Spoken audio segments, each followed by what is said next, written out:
The King and Queen have arrived in the Pacific island of Samoa for the start of their 4-day visit to the country. Charles and Camilla said they can't wait for their state visit and experience the warmth of the country's ancient traditions. The royal couple ended their 6-day tour of Australia and boarded a Royal Australian Air Force (RAAF) plane bound for the Polynesian nation. King Charles and Camilla arrive in Samoa on 4-day royal tour and can't wait to get started. Mirror Online. The tweet included a few words in Samoan loosely translated as looking forward to meeting the Samoan people. The royals left Australia after a crowd of 10,000 greeted them with huge cheers outside a sun-soaked Sydney Opera House on Tuesday afternoon.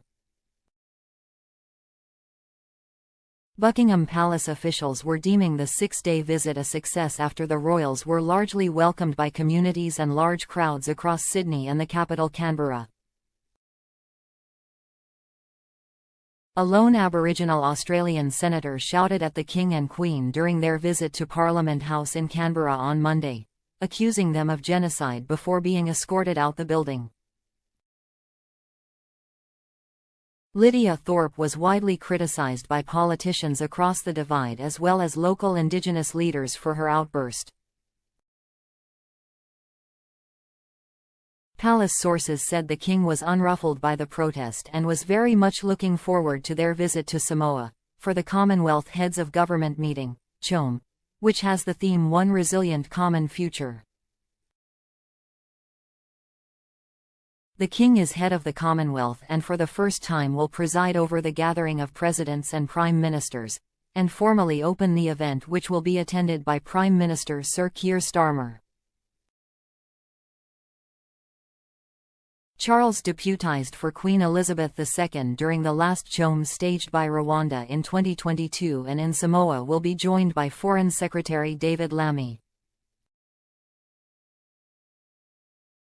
This evening the King and Queen will hold a private audience with the Prime Minister of Samoa, Fiami Naomi Mataafa. Ms. Mataafa last week urged her guests, including 5 monarchs, prime ministers and dignitaries from the 56 Commonwealth nations, to swap summer suits and feel the island vibe with their outfits. The meeting, hosted by a Pacific island for the first time, kicked off on Monday. She said she had been frank in her discussions with London in particular, as she sought to prepare her VIP royal visitors for what to expect.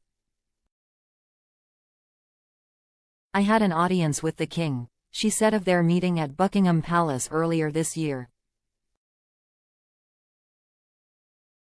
"October's very hot in Samoa. We're not really keen for people to wear suits and be hot and uncomfortable.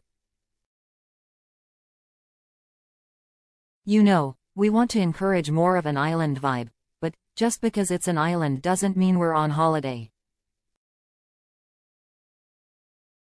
It just means that people have to be comfortable so we can have a good meeting."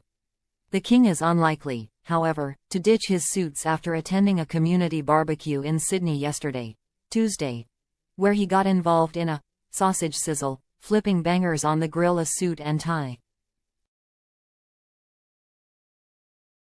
Charles and Camilla will tomorrow receive an official, AVA ceremonial welcome to Samoa when they arrive at the National University of Samoa.